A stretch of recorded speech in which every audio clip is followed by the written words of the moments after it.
Olá pessoal, mais uma aula para vocês. Agora nós vamos voltar ao nosso assunto de Física 4, o assunto de lentes, tá? Essa é a parte 2, lembrando que a nossa parte 1 a gente teve presencialmente, tá bom? Então nessa aula nós vamos falar um pouco sobre a matemática das lentes. Bom, antes da gente começar, vamos só relembrar então um pouquinho do que a gente viu até agora de lente. Nós vimos essas representações para lentes de borda fina, tá? Também chamadas de lentes delgadas, e para lente de borda espessa. E a gente tem alguns pontos aqui interessantes para a gente. O nosso C é o nosso centro óptico, F é o nosso ponto antiprincipal, o foco, né? Foco objeto, perdão. F' é o foco imagem, e os pontos A e a linha são os pontos aí sim antiprincipal objeto e a linha antiprincipal imagem. Isso é válido tanto para uma lente de borda fina quanto para uma lente de borda espessa. A diferença está no nosso posicionamento. Aqui nós estamos sempre considerando a entrada de luz vindo da esquerda para a direita. Então, numa lente de borda fina, eu tenho os pontos antiprincipal objeto e foco objeto primeiro. Já numa lente de borda espessa, aparecem para mim o antiprincipal imagem e o antiprincipal objeto e o foco imagem primeiro, tá bom? Lembrando que na lente de borda espessa, como a gente já tinha analisado as características da imagem, a gente tem uma imagem sempre virtual, beleza? Falando um pouco sobre a característica dessas lentes, delas serem convergentes ou divergentes, no nosso caso mais comum, em que a gente vai considerar a lente sendo fabricada no vidro e analisando elas na interação com o ar, as lentes de borda fina vão ser sempre convergentes e as lentes de borda espessa divergentes. É por isso que a gente costuma falar que setinha pontuda, lente convergente. Se eu estou na parte mais espessa dessa setinha, eu tenho uma lente divergente. Eu quero lembrar a vocês que isso depende sempre dessa tabelinha. Então, a lente de borda fina ela vai ser convergente quando o índice de refração da lente for maior do que o índice de refração do meio, que é o que está acontecendo quando eu tenho uma lente de vidro e o meio sendo ar. E aí as bordas espessas já serão convergentes quando o índice de refração da lente for menor do que o do meio. Ok? E aí a gente tem a borda fina divergente no caso em que o índice de refração da lente for menor do que o do meio, e nas bordas espessas, quando o índice de refração da lente for maior do que o do meio, ela é divergente. Então, esses dois aqui são o que está acontecendo na maior parte dos casos. Borda fina convergente, borda espessa divergente. Mas, se a gente analisar em outro meio que não seja o ar, ou que a lente seja fabricada de um outro material que não o vidro, isso pode se alterar, beleza? Então, peço atenção de vocês a isso. Bom, então vamos entrar na matemática das lentes. Então aqui a gente tem uma representação de uma imagem projetada por uma lente. Então tem ali uma imagem de uma árvore que está posicionada entre o antiprincipal objeto e o foco objeto. A gente tem as características dos raios aqui. Um raio entrou paralelo ao nosso eixo principal, ou posso falar também entrou perpendicular à nossa lente. Ele vai sair passando pelo nosso foco imagem. E um raio que entra, incide na lente, passando pelo seu centro óptico, ele não sofre desvio. Ele segue o seu caminho normalmente. O encontro de pelo menos dois raios. Aqui nós estamos tomando dois raios partindo do topo da imagem, para facilitar e não poluir o nosso desenho. A gente tem a nossa imagem formada, e aí essa imagem aqui a gente já sabe, já estudou as características dela. É uma imagem que vai ser maior e vai estar invertida. E ela vai ser real quando eu consigo projetar essa imagem, beleza? Então a gente vai ter aqui agora só algumas características para a nossa análise. Essa análise que a gente vai comparar bastante com o que a gente já tinha dos espelhos. Então F para a gente vai ser uma distância focal, tá? Esse valor é o mesmo tanto para a distância focal, considerando o foco objeto, quanto o foco imagem, tá? Esse valor é o mesmo. P vai ser a nossa distância do objeto à lente, beleza? P', a distância da imagem à lente. Ó, tamanho do objeto e tamanho da imagem. A gente já vinha vendo lá de espelho. E as nossas equações também serão bem parecidas. Então a gente tem a nossa equação de Gauss, que é também chamada de equação dos pontos conjugados, onde a gente tem 1 sobre F é igual a 1 sobre P mais 1 P', né? Que é a nossa fórmula da fimose, beleza? E também válido para a gente as nossas equações para o aumento linear transversal. Então, o aumento ele pode ser o tamanho da imagem dividido pelo tamanho do objeto, que também eu posso calcular como menos P' sobre P, ou seja, o negativo da distância da imagem à lente dividido pela distância do objeto à lente. E ainda, fazendo essa substituição aqui na equação de Gauss, a gente consegue estabelecer uma relação entre a distância focal, entre o aumento linear, perdão, e a distância focal junto com a distância do objeto à lente. Tá bom? Fica a distância focal dividido pela distância focal menos P. Tá? F dividido por F menos P. Beleza? Bom, e o que vai diferenciar para a gente agora em relação aos nossos espelhos um pouco, vai ser o nosso referencial, tá? Que é o referencial que a gente vai utilizar, que a gente chama de referencial gaussiano. Então aí está representado para vocês as considerações desse referencial para lente convergente e para lente divergente, beleza? Então, em ambos, P, que é a distância do objeto, a lente, ele vai ser positivo quando ele estiver na posição à esquerda dessa lente. Então, observem, luz incidente da esquerda para a direita, o objeto estando à esquerda, e é sempre onde vai estar a posição desse objeto. Lembrando que o nosso objeto a gente sempre vai considerar um objeto real, tá? Exceto, é claro, depois nas análises de associação de lentes, tá bom? Que surgem outras características, mas considerando uma única lente, o nosso objeto sempre real. Por isso ele vai estar sempre à esquerda, né? Ele vai estar sempre posicionado do lado da luz incidente, e aí essa direção para P é sempre positiva, o que implica que surgindo um objeto do lado direito dessa lente, ou seja, no lado oposto da luz incidente, P deveria ficar negativo, tá bom? E a gente vai ver um caso desse lá para frente, uma associação de lente.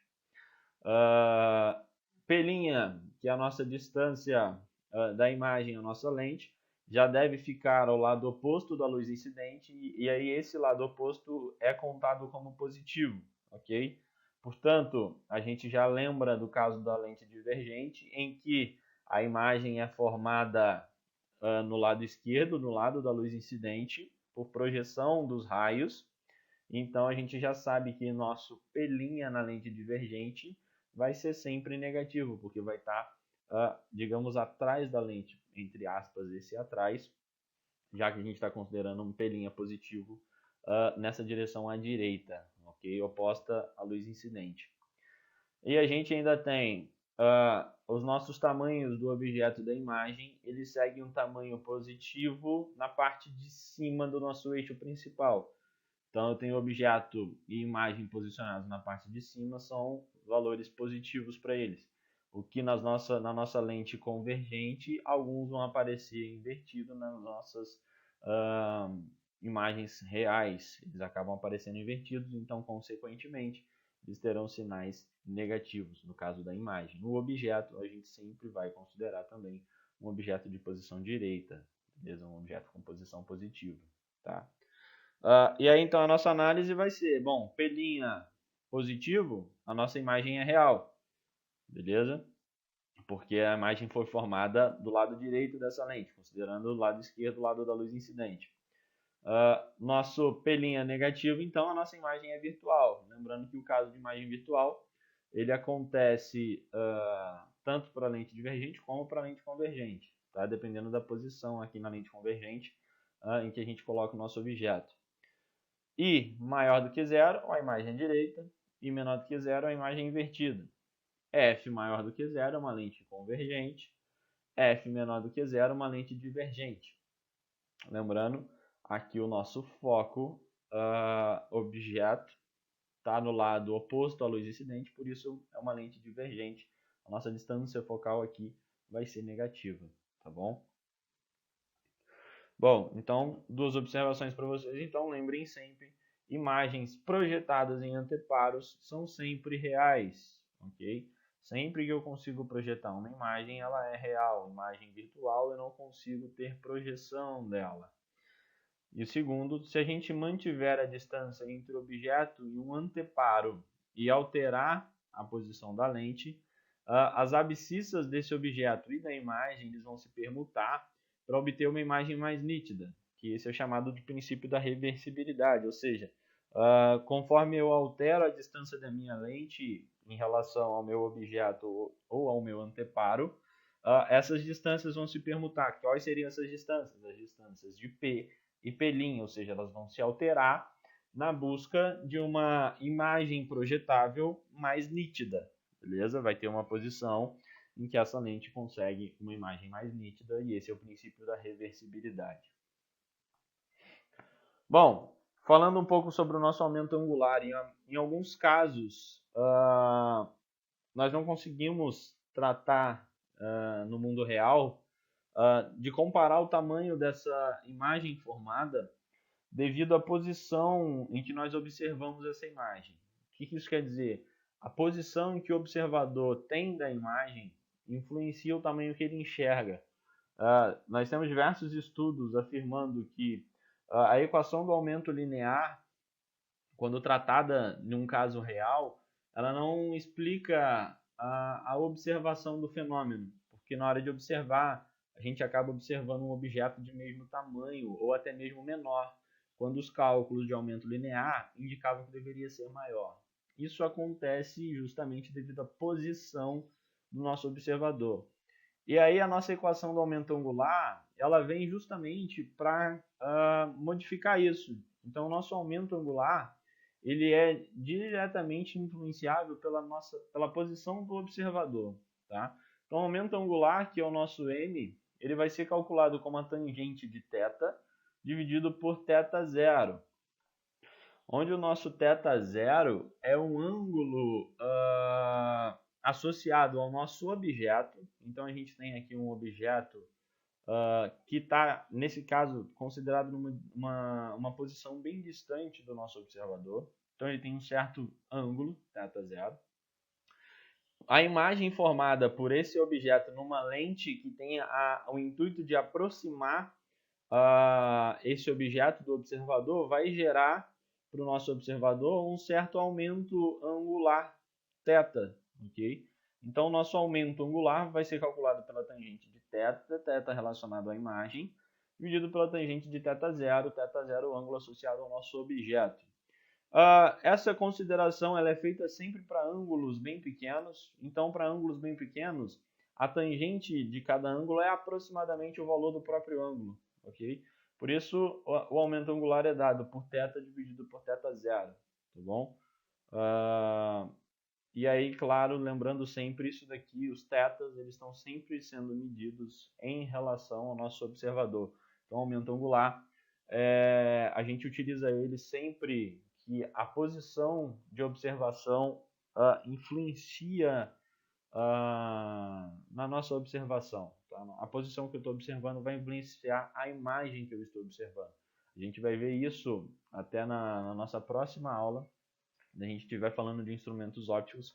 Esse princípio acontece bastante quando a gente tem a utilização, por exemplo, de telescópios, que tem a função de trazer um objeto que está muito distante para ser visto a uma distância mais próxima do nosso olho. Tá? O que a gente observa ali é o nosso aumento angular, beleza? Perdão. A gente tem, para uma face convexa, a gente vai considerar sempre um raio positivo maior do que zero. Para uma face côncava, um raio negativo menor do que zero. Para uma face paralela, a gente vai considerar sempre um raio como se fosse um raio infinito. E aí, no caso de eu ter uma lente de face paralela conjugada com uma lente de face côncava ou convexa, um desses dois raios vai sumir. Por que um desses dois raios vai sumir? Porque adotando um raio como sendo infinito, essa divisão, 1 dividido por um número muito grande, que seria um número infinito, ela vai tender a zero. Tá? Então eu vou conseguir desconsiderar um desses termos. E aí a nossa equação passa a considerar apenas um único raio, ok? Então, lembrando que isso daqui, 1 sobre o foco, é diretamente a nossa vergência da lente, beleza? E falando um pouco sobre o sinal da vergência, para uma lente convergente, então, a gente tem a vergência maior do que zero, uma vez que a nossa distância focal na lente convergente, ela é maior do que zero. Já para a nossa lente divergente, a nossa distância focal é menor do que zero, é negativa, então a vergência também será negativa, beleza? Bom, e agora analisando um pouco uma associação de lentes, tá? Então aqui na figura para vocês, nós temos uma associação de duas lentes. Essas lentes elas estão associadas numa distância bem pequena, tá? Então nós estamos considerando aqui uma distância praticamente nula de associação entre essas lentes. Para a gente poder entender o que acontece com essa imagem, nós vamos escrever as nossas equações, certo? Então, para a nossa lente 1, está aqui, tá? Índice 1 para a nossa lente 1, foco 1. Eu tenho que 1 sobre F1 vai ser igual a 1 sobre P. P está aqui a nossa distância do objeto. Mais 1 sobre P1', ou seja, a posição que a lente 1 geraria uma imagem, certo? Então aqui, ó, reparem que nós estamos considerando uma análise para duas lentes convergentes, ok? Então, ela geraria uma imagem nessa posição I', onde a sua distância até a lente seria P1', beleza? Essa seria a análise para a nossa primeira lente. Fazendo a análise para a nossa segunda lente, antes da gente começar, a gente já tem o seguinte, que a imagem que vai ser real, conjugada pela nossa primeira lente, ela vai ser um objeto virtual para a nossa segunda lente, que é aquele caso que eu falei que lentes individuais a gente sempre vai considerar um objeto com sinal positivo, porque o nosso objeto vai ser sempre real, mas no caso da associação de lentes, começam a aparecer os nossos objetos virtuais, tá bom? Então a gente pode concluir que o nosso P2, a nossa posição P2 para o nosso objeto, ela vai ser uma posição negativa, certo? Que ela vai estar se referenciando a um objeto virtual. E essa posição menos P2 vai corresponder justamente à posição P1', tá? Então, a posição P1', que é a posição da imagem gerada pela lente 1, vai ser justamente a posição do objeto que a nossa lente 2 vai analisar, ok? Então, P1' é igual ao negativo de P2, beleza? Lembrando, menos P2, porque o nosso objeto agora para a lente 2 vai ser um objeto virtual, por isso o sinal de negativo. Então, escrevendo a nossa equação agora para a nossa lente 2, então a gente tem 1 sobre o foco 2 é igual a 1 sobre P2, que é a distância do objeto até a nossa lente, mais 1 sobre P', ok? Fazendo então essa troca que nós tivemos na análise antes, consideramos P2 aqui positivo, então basta a gente trocar o sinal aqui em cima, multiplicar por menos 1. Então a gente tem 1 sobre menos P1', mais 1 sobre P'. P', a posição final da nossa imagem, a imagem conjugada já pela associação dessas duas lentes, está sendo representada aqui, beleza? Então a posição I, que está numa distância P' das duas lentes, ela já é a imagem final, e essa imagem final ela é formada justamente pela nossa segunda lente, que é a lente 2, por isso essa distância. Bom, fazendo agora então a soma das nossas equações anteriores, a gente pega então 1 sobre F1 mais 1 sobre F2, a gente vai ganhar esse termo. Bom, de F1 eu tenho 1 sobre P mais 1 sobre P1', mais 1 sobre menos P1', mais 1 sobre P'. Ora, esse termo de 1 sobre P1' mais 1 sobre menos P1', esses termos se anulam. Então, a gente ganha a seguinte equação. 1 sobre o foco 1 mais 1 sobre o foco 2 é igual a 1 sobre P mais 1 sobre P'. Só que justamente esse termo, 1 sobre P mais 1 sobre P', é o nosso cálculo para a distância focal da associação dessa lente, ou seja, a gente consegue associar isso ao nosso distância focal equivalente dessa lente já, beleza? Como se eu pudesse trocar essas duas lentes associadas por uma única lente, beleza? Então, 1 sobre o foco 1 mais 1 sobre o foco 2, que a gente equaciona 1 sobre P mais 1 sobre P', é também 1 sobre a nossa distância focal equivalente, beleza? Então, a gente consegue chegar nas nossas equações finais para a associação dessas lentes. Fica o seguinte, 1 sobre o foco 1 mais 1 sobre o foco 2 é igual a 1 sobre o foco equivalente, beleza? Então, a gente consegue determinar agora um foco equivalente para essas nossas lentes. E a gente consegue expandir isso para quantas associações de lente a gente tiver. E se eu estabeleci uma distância focal equivalente, eu também consigo estabelecer uma vergência equivalente da nossa lente, uma vez que a vergência é justamente o inverso da distância focal, beleza? E com isso, lembrando que aqui eu também tenho a vergência da lente 1 e aqui a vergência da lente 2, a gente determina que a vergência equivalente dessa associação de lentes está diretamente ligada à soma das vergências de cada lente que participa dessa associação. Então, nesse caso em que a gente está analisando uma associação de duas lentes, a vergência equivalente é a vergência da lente 1 mais a vergência da lente 2. Beleza? Analisando, então, um exercício, trouxe um exercício para a gente. É um exercício de nível 1, na página 449. O exercício diz o seguinte. Bom, uma pequena lâmpada é colocada a 1 metro de distância de uma parede. Determine a distância a partir da parede, onde deve ser colocada uma lente de distância focal 22 centímetros, para produzir na parede uma imagem nítida e ampliada dessa lâmpada.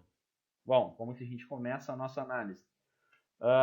Primeiramente, a gente sempre busca começar pensando na característica da imagem que a gente quer. Então, a gente quer uma imagem real, já que ela tem que ser projetada, e ela tem que ser maior que o objeto. Para eu ter esse tipo de característica da imagem, a gente conclui que eu vou precisar primeiro utilizar uma lente convergente. E, além dessa lente convergente, a gente tem a análise de que para ter o aumento, o nosso objeto ele deve ser posicionado entre o ponto antiprincipal objeto e o foco objeto, beleza? Isso significa que o nosso P, que é a distância do objeto à lente, deve estar posicionado entre 22 centímetros e 44 centímetros. Lembrando, 22 centímetros já é a nossa distância focal, então o nosso objeto tem que estar posterior à distância focal, porém anterior ao nosso anteprincipal objeto. Lembrando que o ponto anteprincipal ele tem o dobro do valor da distância focal, ok? Então, distância focal 22 centímetros, ponto anteprincipal estará a 44 centímetros da lente. Isso faz com que o nosso objeto tenha que ser posicionado entre 44 e 22 centímetros de distância a partir da lente, ok? Bom, então a gente consegue escrever alguma equação. Primeiro, eu sei que a distância do meu objeto à lente e da lente ao meu anteparo, ou seja, P mais P' é igual a 100 centímetros. Tá? Eu trouxe já de 1 metro para centímetro, observando que a distância focal da lente está em centímetro e que as nossas respostas também estão em centímetro. Então, vamos utilizar uma única unidade de medida, beleza? Mexendo um pouquinho nessa equação, vamos isolar o nosso P. Tá? Então, P vai ser 100 menos P'. Nessa equação, a gente só passou o P para o outro lado. E aí, então, a gente joga na nossa equação 1 sobre foco é igual a 1 sobre P mais 1 sobre P'. E a gente ganha a seguinte equação. Bom, então, o foco, 22 centímetros, então 1 sobre 22 é igual a 1 sobre 100, perdão, 1 sobre 100 menos P', que é o nosso valor para P, que nós isolamos nessa equação aqui anterior, mais 1 sobre P', beleza? E aí a gente consegue prosseguir no desenvolvimento dessa equação. Então a gente faz o MMC nos termos à direita do nosso sinal de igual, multiplica isso cruzado e a gente ganha a seguinte equação. A gente ganha aqui 100 P' menos P' ao quadrado igual a 2.200. Arranjando isso daqui de um único lado da equação, a gente ganhou uma equação de segundo grau, P' ao quadrado menos 100 P' mais 2.200. Bom, resolução dessa equação é a fórmula de resolução de uma equação de segundo grau, que a gente também chama como Bhaskara. Solução para ela, P' 100 mais ou menos 34, isso uma aproximação da nossa raiz, beleza? Não vai dar uma raiz exata. Com isso, a gente chega em dois possíveis valores para P', ou seja, P' distância da lente até a minha imagem. Lembrando que isso vai corresponder à distância da lente até o meu anteparo, já que a minha imagem tem que ser formada no anteparo, que nesse caso é uma parede, beleza? Então é diretamente a distância que ele quer encontrar.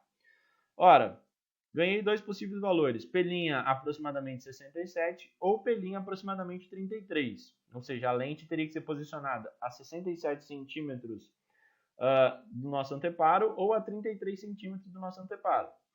Para a gente saber qual dos dois valores a gente vai utilizar, basta analisar a partir do valor de P' o valor possível para P.